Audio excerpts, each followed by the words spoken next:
If stories about kindness, second chances, and unexpected love touch your heart, you're in the right place. Before we begin, please take a moment to subscribe, like this video, and share it with someone who believes that even the smallest act of kindness can change a life. Now let's begin today's story.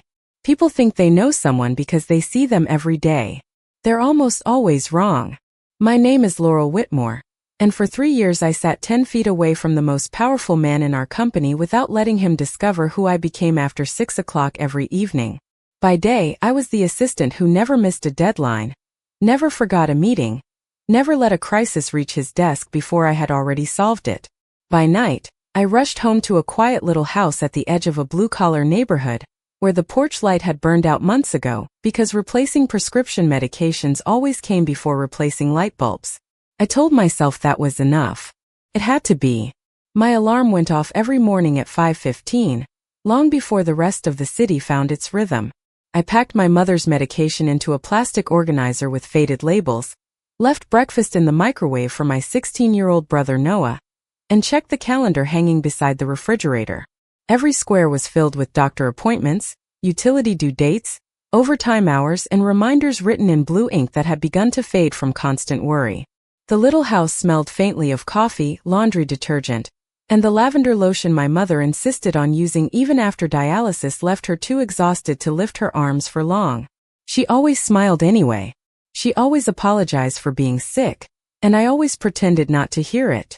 By 7:30, I looked like someone whose life made perfect sense. My hair was neatly tied back, my blazer was pressed, and my comfortable flats clicked across polished office floors as if I belonged in a world built from glass walls and expensive watches. Graham Mercer rarely looked up when I placed his schedule on his desk. He expected perfection because perfection was all he had ever seen from me.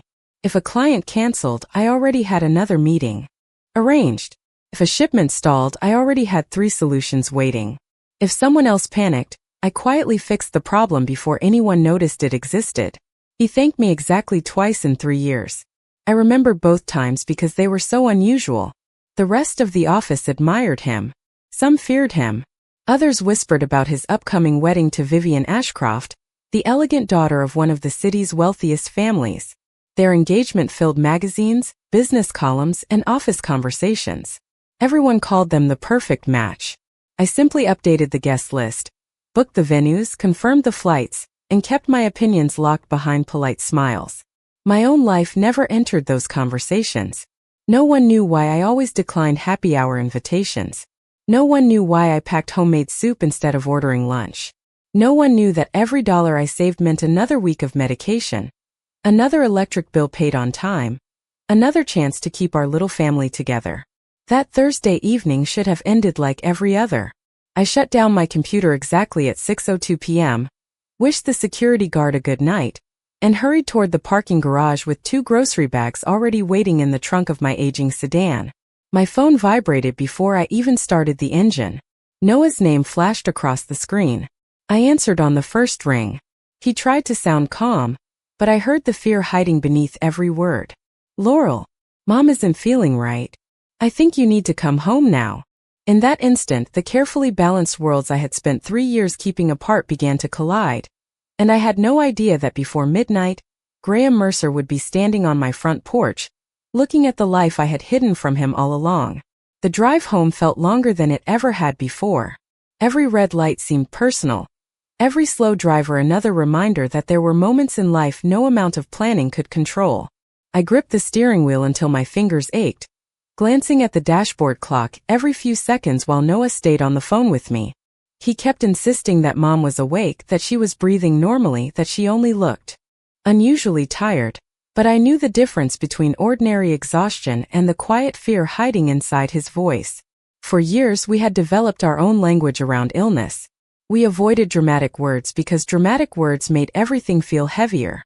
We simply said she was having a hard day, or she needed extra rest, or tomorrow would be better. Sometimes tomorrow really was better. Sometimes it was not. I pulled into our cracked driveway just after 7. The porch was already dark, leaving only the warm kitchen light spilling through the curtains. Noah opened the front door before I reached it. He tried to smile, but his shoulders immediately relaxed the moment he saw me. He was still just 16, no matter how hard he tried to become an adult before his time.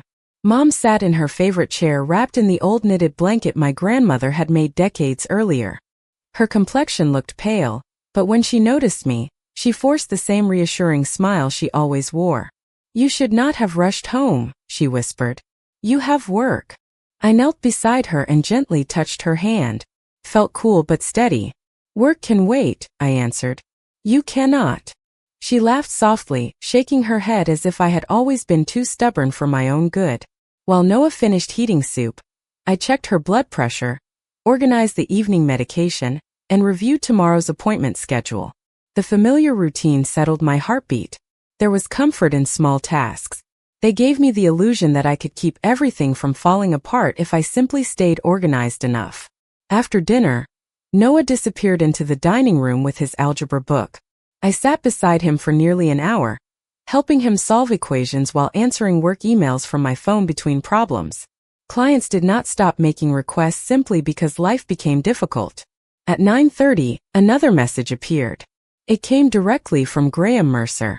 He almost never contacted employees outside business hours unless something truly mattered. "I cannot find the revised contract for tomorrow morning. Did it leave the office?" I closed my eyes for 1 second. The contract was sitting in the locked drawer of my desk exactly where I had placed it before leaving. Normally I would have apologized even though nothing had gone wrong. Instead I replied honestly, "It is secured in my office. I had to leave quickly because of a family emergency. I can arrive early tomorrow." 3 dots appeared almost immediately, then disappeared, then returned again. Finally, only one sentence arrived. "Family comes first." I stared at those words much longer than I should have. They sounded strange coming from a man whose calendar was usually measured in 15-minute increments. I thanked him, set the phone face down, and returned my attention to Noah's homework. I never realized that my unusually early departure had unsettled the one person who expected me to be the most predictable part of his life, and before the night was over, that unexpected silence would lead him somewhere neither of us ever imagined. By 10:30 the house had finally grown quiet. Noah had fallen asleep over his history book, and I carefully placed a blanket across his shoulders before carrying the textbook back to the dining table. My mother was already resting in her room, her breathing slow and even beneath the soft hum of the oxygen concentrator that had become as familiar to our home as the ticking clock above the stove. I stood alone in the kitchen, rinsing dishes beneath warm water, while tomorrow's responsibilities marched through my mind one by one. The dialysis appointment, Noah's math quiz, the revised contract waiting inside my office drawer, the rehearsal dinner for Graham Mercer's wedding. My reflection floated faintly in the dark kitchen window. For a moment I barely recognized the woman staring back at me. 31 years old, comfortable shoes instead of fashionable ones, tired eyes that still searched for reasons to smile. I had spent so many years taking care of everyone else that I no longer remembered the last time someone had asked how I was doing and genuinely waited for the answer. My phone buzzed again. This time it was my coworker Denise. "You disappeared so fast today. Is everything all right?" I hesitated before typing. "Everything is under control. Thank you for asking." It was the same answer I gave everyone because the truth required too much explaining. People wanted simple stories. Mine never was. I finished preparing tomorrow's medications and placed each bottle beside the handwritten schedule taped to the refrigerator. My mother insisted she could manage on her own, but routines kept all of us steady. Miss one dose, forget one appointment, overlook one bill, and the careful balance of our lives could begin to unravel. At 11:15 I opened my laptop at the small kitchen table and logged into the company server. If I completed the remaining reports tonight, tomorrow morning might feel a little lighter. Numbers filled the screen. Shipping schedules, vendor confirmations, seating arrangements for the wedding reception. I paused when I reached the guest list. Hundreds of names carefully organized into perfect order. Every table had been revised 3 times because Vivian wanted every photograph to look effortless. I wondered what it must feel like to worry about flower arrangements instead of insurance deductibles. Before I could finish the thought, the internet briefly disconnected. The old router blinked twice before reconnecting, leaving me with enough time to hear something unusual outside. A car door closed. Slowly, deliberately. We rarely had visitors this late. I glanced through the living room curtains but could only make out the outline of a dark luxury sedan parked beside the curb. The engine was already off. No music. No voices. Just silence. My heartbeat quickened for reasons I could not explain. Noah stepped into the hallway, rubbing sleep from his eyes. "Are we expecting somebody?" he whispered. I shook my head. Another soft sound followed. Not pounding. Not urgent. Just 3 calm knocks against the front door. Whoever stood outside seemed strangely patient, as though they believed the person inside would eventually answer. I wiped my hands on a dish towel and walked toward the entrance, every step echoing across the old wooden floor. When I looked through the small glass pane beside the door, my breath caught. Standing beneath the dim porch light, wearing the same charcoal overcoat he had left the office an hours earlier, was Graham Mercer. He was not holding a briefcase. He was not surrounded by assistants or security. He simply stood there alone, looking at my little house with an expression I had never seen on his face before. For a few seconds, neither of us spoke. I unlocked the front door and pulled it open just wide enough to step outside, instinctively shielding the view behind me. Graham Mercer looked exactly as he always did at the office, impeccably dressed, perfectly composed, yet something about his expression felt different. There was no impatience in his eyes, no expectation that the world would immediately arrange itself around his schedule. He simply studied me with quiet concern. "I am sorry for coming this late," he said softly. "When you left today, something did not feel right." I blinked, unsure I had heard him correctly. "You drove all the way here because I left work early?" He glanced toward the warm light glowing through the curtains. "You have never left without making certain everything was finished. Today you did." I almost laughed. It seemed impossible that someone could notice such a small change when I had spent years making certain nobody noticed anything about me at all. "Everything will be ready tomorrow morning," I assured him. "The contract is safe, and the wedding schedule is completely updated." He shook his head once. "That is not why I came." Before I could answer, the front door creaked open behind me. Noah stepped into the hallway holding the old pharmacy bag I had forgotten on the kitchen counter. "Laurel," he whispered. "Mom is asking for her." His voice stopped the instant he noticed the stranger standing on our porch. I watched Graham's attention shift from my face to the paper bag in Noah's hands. Several prescription bottles peeked out from the top beside neatly folded appointment reminders. Noah looked at me, embarrassed. "I did not know you had company." "It is all right," I said gently. "Go help Mom. I will be inside in a minute." He nodded and disappeared back into the house. Graham remained silent. The silence stretched long enough that I became painfully aware of every faded detail around us. The peeling white paint on the porch railing. The flower pot I kept meaning to replace. The worn welcome mat that Noah refused to throw away because our father had bought it years before he passed. None of it belonged beside the polished world Graham lived in. Finally he spoke. "Your message said family emergency." I assumed. He stopped himself, searching for different words. "I did not imagine this." I folded my arms, more from habit than defensiveness. "Most people do not." A faint cough drifted from inside the house, followed by my mother's quiet voice calling my name. Without thinking, I turned toward the sound. Graham heard it too. He looked past me through the partially open doorway, catching only a brief glimpse of the modest living room, the folded wheelchair near the hallway, and the stack of medical folders resting on the coffee table. His face changed almost imperceptibly. It was not pity. It was realization. For the first time since we had met 3 years earlier, he was seeing the life that existed after I left the office every evening, and I suddenly understood that there was no way to close that door again. My mother called my name again, softer this time, and I excused myself before Graham could say another word. "Please wait here for just a minute," I said. He gave a quiet nod, remaining exactly where he stood on the porch. I hurried inside, finding Mom trying to sit up without waking Noah. "I only needed some water," she whispered with an apologetic smile. "You do not have to worry every time I cough." I poured a fresh glass, adjusted the blanket around her shoulders, and handed her the evening medication she had missed while talking with Noah. She squeezed my hand. "You have a guest." Just someone from work, I answered, hoping the conversation would end there. Instead, she smiled in the knowing way only mothers can. Anyone who comes at midnight because they are worried is not just someone from work. Before I could respond, Noah walked into the room carrying the empty soup bowls toward the sink. Should I lock up after he leaves? He asked. I will take care of it, I replied. As I turned back toward the front door, I noticed the stack of unpaid pharmacy statements still sitting on the hallway table. I quickly gathered them into a drawer, embarrassed by how easily our private life could be measured in envelopes and receipts. When I stepped outside again, Graham was no longer looking at the house.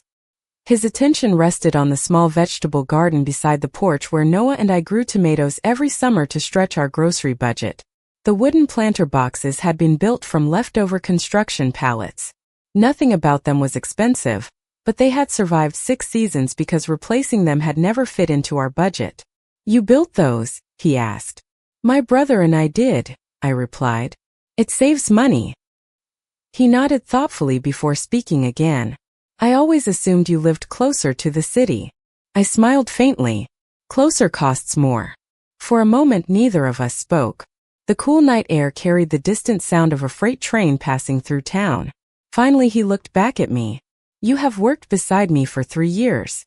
I know your calendar better than I know my own, but I did not know any of this. There was no accusation in his voice, only quiet disappointment directed at himself. You never asked, I answered honestly, and I never wanted anyone to feel sorry for me. His expression tightened. I do not. I searched his face, expecting polite sympathy, but found something entirely different. Respect. It unsettled me more than pity ever could have. You manage an entire executive office during the day, he continued. Then you come home and manage another full-time life here. I shrugged, uncomfortable with the attention. People do what they have to do. He looked toward the softly lit window where my mother's silhouette could be seen resting in her chair. No, he said quietly. Some people do. Others never notice. The words lingered between us. For the first time since I had started working for Graham Mercer, I realized he was not studying my efficiency or my professionalism. He was trying to understand the person behind them, and I was not sure either of us was prepared for what that would change. When Graham finally turned to leave, he paused beside his car without reaching for the door handle. It was as if the quiet street had become unfamiliar to him. The neighborhood was ordinary in every possible way. Small houses lined both sides of the block. A porch swing creaked gently somewhere across the street. An old pickup truck sat beneath a maple tree with a faded tarp covering its bed. Nothing here reflected the polished world where I saw him every weekday, and yet he remained still, taking it all in.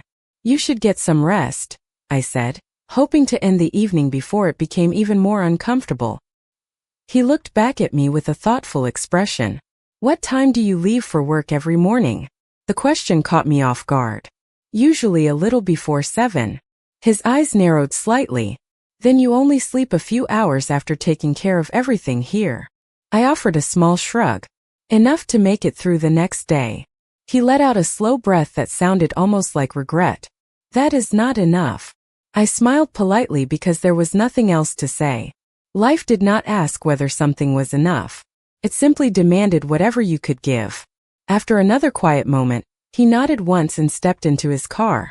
The headlights disappeared at the end of the street, leaving everything exactly as it had been before he arrived, except I knew it was not. Inside the house, I locked the front door and leaned against it for a moment. My mother was awake again, watching me from the hallway with gentle curiosity. He seems like a decent man, she said softly. I laughed under my breath. He is my boss. He also drove across the city after midnight. I did not answer because I did not have one. Instead, I helped her back to bed, checked her medication one last time, and quietly collected the empty glasses from the living room. By the time I finished the dishes, the clock read nearly 1 in the morning. My laptop still waited on the kitchen table with tomorrow's reports open on the screen. I finished the last spreadsheet, scheduled the emails to send before sunrise, and finally closed the computer. For hours later my alarm sounded exactly as it always did. The routine had not changed, even if something inside me had. I dressed in the same navy blazer, packed my mother's medication organizer, prepared breakfast for Noah, and left detailed notes beside the coffee maker before driving toward the office. Everything looked familiar when I stepped onto the executive floor. Co-workers chatted about seating charts, floral deliveries, and the rehearsal dinner plan for the weekend. Denise waved from her desk and smiled. "Good morning. Mr. Mercer has already been here for almost an hour." That surprised me. He was rarely the first person to arrive. I organized my notebook, took a steady breath, and knocked lightly on his office door. His voice answered almost immediately. "Come in, Laurel." I stepped inside expecting another discussion about contracts or wedding schedules. Instead, I found him standing beside the window with 2 cups of coffee already waiting on his desk. He looked at me for a long moment before quietly saying, "There are some things I should have noticed a long time ago." I had no idea that those words were about to change not only the way he saw me, but the direction of both of our lives. For a moment I simply stared at him, unsure how to respond. Graham Mercer had always been a man who spoke in decisions, not reflections. Hearing regret in his voice felt as unfamiliar as seeing snow in the middle of July. I glanced at the second cup of coffee sitting on his desk. "Is that for a client?" I asked quietly. He shook his head. "It is for you." I hesitated before walking over. Even the coffee was different from the expensive blends usually delivered to the executive floor. The paper sleeve came from the small family-owned cafe across the street, the one where I stopped every Monday because their coffee cost $2 less than everywhere else. He noticed my surprised expression. "The owner said you always order the same thing." I wrapped my hands around the warm cup without taking a sip. "You went there this morning?" "I had a question," he replied. "Actually, several." He sat down across from me instead of returning behind his desk. That simple choice erased the usual distance between employer and assistant. "How long has your mother been receiving treatment?" I looked down at the coffee. "Almost 4 years." "And your brother?" "He was 12 when everything started." Graham leaned back, absorbing the answer in silence. "You have been carrying all of that while running my office." I offered a faint smile. Life does not stop because people are tired. Before he could respond, the office door opened without a knock. Vivian Ashcroft walked inside wearing an elegant cream-colored coat that looked as though it had never seen a rainy day. She smiled at Graham first, then turned toward me. "Laurel, I need the updated rehearsal dinner seating chart. Mother decided the governor's family should be moved closer to the stage." I reached for my notebook immediately. "I will print a revised copy." As I stood, Vivian's eyes landed on the coffee in my hand. Her smile faded for only a second before returning. "I did not realize you were having a meeting." Graham answered before I could. "We were discussing work." She tilted her head slightly. "At 7:30 in the morning? That is unusually personal for a scheduling discussion." The room grew noticeably quieter. I focused on gathering my papers, hoping to disappear into the background where I had always been most comfortable. Vivian stepped closer, lowering her voice just enough to sound polite. "Laurel has always been dependable. I suppose that is why everyone says she practically runs your calendar." Graham met her eyes calmly. "She does." Something shifted across Vivian's face. It vanished almost instantly, replaced by another practiced smile, but I caught it all the same. It was not anger. It was discomfort. She had expected agreement, not admiration. "Well," she said lightly, "let us not keep her from her real work." She turned and left as gracefully as she had entered, the soft click of her heels fading down the hallway. I released a breath I had not realized I was holding. Graham remained silent until the door closed completely. Then he looked at the stack of wedding folders covering half his desk. "Do you know something strange, Laurel?" I looked up. "What is that?" He rested one hand on the thick binder labeled wedding plans and spoke almost to himself. "For months I believed I had every important detail organisé." His gaze lifted to mine, thoughtful and unsettled. "Now I am beginning to wonder whether I have been paying attention to all the wrong things."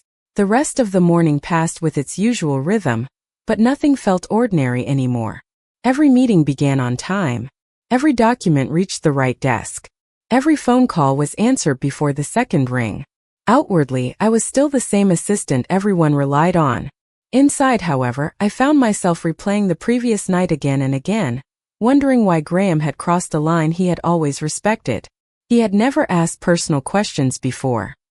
He had never looked at me as anything other than the person who kept his professional life from unraveling. Around noon, Denise leaned against my desk with an amused smile. "Have you noticed everyone is acting strange today?" she whispered. I glanced up from the budget reports. "What do you mean?" She lowered her voice even further. Mr. Mercer postponed 2 meetings, canceled lunch with the wedding planner, and spent almost 20 minutes reading last quarter's employee assistance policies. I looked at her in surprise. That does not sound like him. Exactly. She shrugged and returned to her desk before anyone noticed we had been talking. I tried to dismiss the conversation, but an hour later Graham called me into his office again. This time the room was filled with thick binders, fabric samples, seating charts, and floral catalogs for the wedding. Vivian stood near the conference table reviewing photographs from the reception venue. She greeted me politely, although the warmth in her smile never quite reached her eyes. "Laurel," she said, "I would like to move the rehearsal dinner to the ballroom instead of the garden. Rain is possible next week." I nodded and began making notes. Graham quietly watched the exchange without interrupting. As Vivian discussed imported flowers and custom lighting, my attention drifted to the spreadsheet calculating the event costs. One arrangement alone exceeded what my family spent on groceries in several months. The comparison slipped into my mind before I could stop it. I immediately felt guilty for making it. Everyone had different lives, different priorities. Mine simply happened to revolve around keeping the lights on at home and making certain my mother never had to skip another treatment. Vivian turned toward me again. "Can the transportation schedule be adjusted before tomorrow?" "Yes," I answered. "I will have everything updated before the end of the day." "Wonderful." She smiled gracefully, then linked her arm through Graham's. "We should leave soon. My parents are expecting us for dinner." He glanced at the clock instead of moving. "I have another hour of work." For the first time since I had met them together, I noticed uncertainty cross Vivian's face. It lasted only a heartbeat before she recovered. "Do not stay too late," she said softly. After she left, silence settled over the office. Graham walked toward the conference table, looking down at the expensive wedding plans scattered across it. Then, without saying a word, he closed the largest binder and placed it neatly aside. "Laurel," he said after a long pause, "how many times have you stayed late because of my schedule?" I looked up from my notebook. "I have never counted." He gave a faint, thoughtful nod. "Perhaps that has been my mistake. I have counted every meeting, every contract, every deadline." His eyes met mine with quiet honesty. "I never counted the people who made any of it possible." The following morning began with a phone call I had been quietly dreading for months. I recognized the number before I answered. It was the billing department at the dialysis clinic. The woman on the other end sounded kind, almost apologetic, as she explained that our payment arrangement could not be extended again without additional paperwork. I thanked her for calling, promised I would find a solution, and ended the conversation before anyone walking past my desk could overhear. I stared at the blank computer screen for several seconds, forcing myself to breathe slowly. Panic had never solved a single problem. Planning usually did. I opened my notebook and began calculating numbers instead. If I postponed replacing the water heater another month, picked up weekend bookkeeping work again, and sold the old dining room furniture we no longer used, I could probably cover the remaining balance. Probably. That word had become the foundation of my entire life. Around 10 o'clock, Graham asked me to bring the finalized transportation schedule into his office. He noticed the notebook still open in my hand before I reached the desk. "Everything all right?" he asked quietly. The question was simple, but I still answered the way I always had. "Everything is under control." He studied me for a long moment, almost as though he knew those words had become my shield whenever life became too heavy. Before either of us could continue, my phone vibrated again. Noah's name appeared across the screen. I excused myself and stepped into the hallway. "What happened?" I asked immediately. "Do not panic," he replied, which naturally made me panic anyway. "Mom is okay. She is resting." but the social worker came by after her appointment. They said we might qualify for additional home care if we complete another application. Relief washed over me so quickly that I had to lean against the wall. That is wonderful. Noah hesitated. There is one problem. They need someone to attend the interview tomorrow afternoon. Tomorrow afternoon. My eyes drifted toward the conference room where the final wedding planning meeting had already begun. I knew exactly what tomorrow's calendar looked like, because I had built every minute of it myself. Missing that meeting would create complications for the entire executive team. Yet missing the interview could delay help my mother genuinely needed. After ending the call, I remained in the hallway for another minute before making my decision. I returned to my desk, opened a fresh document, and began writing a detailed transition guide. Every password, every vendor contact, every pending deadline, every meeting procedure I handled without anyone noticing went into that file. Denise looked over with concern. "What are you doing?" she asked. I smiled gently without looking up, making sure everything can continue without me for a little while. She frowned. "You sound like you are planning to leave." I stopped typing. The words hurt more than I expected because, for the first time, I realized they might be true. If protecting my family meant stepping away from the career I had spent years building, then that was the choice I would make. I quietly printed the document, slipped it into a folder marked Executive Transition, and carried it toward Graham's office, unaware that the decision I believed would simplify everyone's life was about to become the one decision he refused to accept. The folder felt heavier than paper should have. I stood outside Graham's office for several seconds before knocking softly. When he looked up from his desk, he immediately noticed the expression on my face. "Come in," he said. I stepped inside and placed the folder in front of him. He glanced at the cover. Executive Transition. His eyes lifted slowly to meet mine. "What is this?" I folded my hands together to keep them from trembling. "It is a complete guide to everything I manage every day. Vendor contacts, scheduling procedures, project timelines, passwords, quarterly reports, everything someone would need if I am unavailable for a while." He did not open the folder. Unavailable. I took a careful breath. My mother has been offered additional home care services, but there are interviews, paperwork, appointments, and evaluations that cannot be scheduled around office hours. Noah is still in school. There is no one else. Silence settled across the room. Outside the glass walls, phones rang, printers hummed, and conversations drifted through the executive floor. Inside, everything felt unusually still. "You are asking for leave," Graham said quietly. I nodded. "If that is possible." He remained thoughtful for a long moment before asking, "And if it is not?" I lowered my eyes. "Then I will resign." Even speaking the words left an ache in my chest. This company had become part of my identity.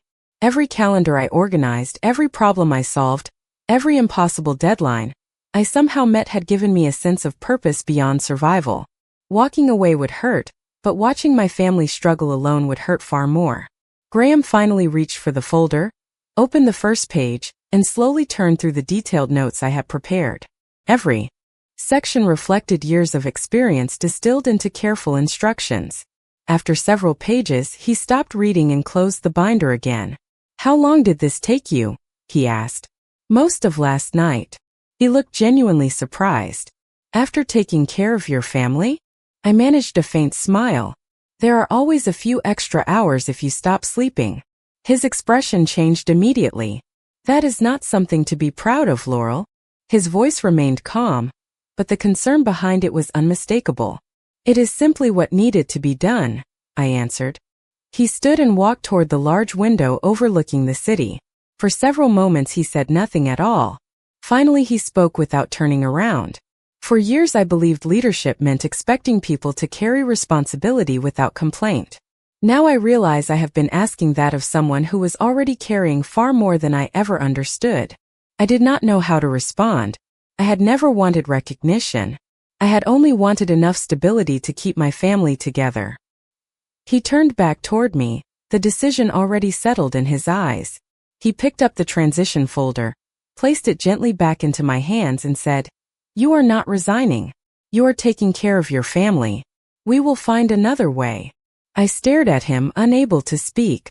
Before I could answer, his office phone lit up with a reminder for another wedding planning meeting. Graham glanced at the screen, then quietly pressed the button to dismiss the notification without a second thought. For the first time since I had known him, something other than the wedding had become his highest priority. The morning of the wedding arrived beneath a cloudless sky that every magazine would later describe as perfect. I watched the city wake through the office window, while answering emails that no longer seemed important. Vendors confirmed deliveries. Chauffeurs confirmed arrival times. Florists confirmed every arrangement had been placed exactly where the diagrams required. Months of planning had unfolded without a single mistake, yet an uneasy silence lingered over everything Graham did. He had barely spoken since our conversation the previous afternoon. Instead, he spent long stretches standing at the window with his father's old watch resting in his hand, as though time itself had become a question he could no longer answer. Shortly before noon, I gathered the final ceremony documents into a leather portfolio and carried them toward his office. The door was already open. His tuxedo jacket hung neatly across the back of a chair while the wedding binder remained closed on his desk. Beside it rested something entirely out of place. My mother's weekly medication organizer. I stopped in surprise. How did this get here? Graham looked up immediately. You left it in my car the night I came to your house. I stared at the familiar plastic case with the faded labels I had written by hand months earlier. Monday, Tuesday, Wednesday. Tiny reminders of a life measured one day at a time. I reached for it carefully. Thank you. I have been looking everywhere for this. He watched my fingers wrap around the organizer. I almost asked someone to return it the next morning. His voice remained calm. Then I realized it was the first thing I had touched that truly explained who you were. I looked down without answering. The organizer was scratched from years of use. One corner had been repaired with clear tape after Noah accidentally dropped it onto the kitchen floor. It had never seemed important to anyone except us. Graham stepped closer, his expression thoughtful rather than uncertain. Do you know what I kept thinking about all week? I shook my head. While everyone around me discussed flowers, speeches, guest lists, and photographs, all I could picture was you sitting at that small kitchen table finishing company reports after taking care of your family. The room fell quiet. Somewhere outside, applause echoed from another office where employees wished him good luck before the ceremony. Neither of us moved. Finally, I smiled gently. You should go. Everyone is waiting. He looked toward the closed wedding binder, then back at me. That is exactly what frightens me. Before I could ask what he meant, his phone began vibrating across the desk. The screen displayed Vivian's name beside a message asking whether he had already left for the venue. He read the message without replying. Instead, he slowly picked up the medication organizer still resting in my hands and studied it one last time before giving it back to me. Some promises look beautiful from a distance, he said quietly. Others reveal who you really are when nobody is watching. I did not understand the meaning of those words until he reached for his tuxedo jacket, slipped it over his shoulders, and walked past me toward the elevator with an expression of calm certainty I had never seen before. For the first time since the engagement had been announced, Graham Mercer looked less like a groom preparing for a wedding and more like a man finally prepared to tell the truth. The ceremony began exactly on schedule. Every guest stood as the music filled the historic chapel. Every camera turned toward the aisle. Every carefully planned detail unfolding with flawless precision. I remained near the back beside the event coordinator, holding the emergency folder I had carried to every major company function for years. My role had always been simple. Stay invisible. Solve problems before anyone noticed them. Vivian entered with effortless elegance, every step measured, every smile practiced for the photographers waiting outside. Around me, guests whispered about how perfect they looked together. They spoke about powerful families, successful partnerships, and a future that seemed destined long before either of them had a choice. Graham stood at the front in complete silence. His expression was calm, almost unreadable, but I recognized something the others did not. Whenever he faced an impossible business decision, he became quieter instead of louder. That same silence surrounded him now. The officiant welcomed everyone and began speaking about commitment, trust, and building a life founded on honesty. I lowered my eyes, suddenly feeling as though I should not be there at all. Then the officiant asked the first question. Graham never answered. The room remained perfectly still. Several long seconds passed before he finally lifted his head. His voice, when it came, was steady enough that every person in the chapel heard every word. I cannot continue with this ceremony. Confused murmurs spread gently through the audience. Vivian looked at him with polite disbelief, assuming perhaps he was overwhelmed by emotion. Graham, she whispered. Everyone is waiting. He turned toward her with genuine kindness rather than anger. That is exactly why I have to speak now instead of later. No one moved. The photographers lowered their cameras. Even the musicians stopped playing. Graham looked around the chapel before continuing. For months I convinced myself that fulfilling expectations was the same as living honestly. I believed that because our families approved, because our businesses benefited, because every plan looked perfect on paper, the decision must also be right. He paused briefly. I was wrong. Vivian's smile disappeared. Is this about someone else? She asked quietly. Graham answered without hesitation. This is about becoming someone I no longer recognize. His words carried no accusation toward her. Instead, they sounded like a confession directed at himself. I spent years measuring success by efficiency, appearances, and obligation. Then one ordinary evening, I was reminded that character is revealed in the quiet moments no audience ever sees. My heart began beating so loudly, I was certain everyone around me could hear it. Graham never looked toward me. He did not need to. I cannot promise lifelong honesty while ignoring the truth standing in front of me today. That would be unfair to everyone here. Especially to you. Vivian remained silent for several moments before giving a slow, dignified nod. Although disappointment filled her eyes, she understood that a marriage built on hesitation would only create greater sorrow later. The officiant quietly stepped aside. Guests remained seated in complete silence as Graham removed the ring from his pocket and closed the small velvet box without opening it. There were no dramatic gestures, no raised voices, only the unmistakable sound of a carefully constructed future coming gently to an end.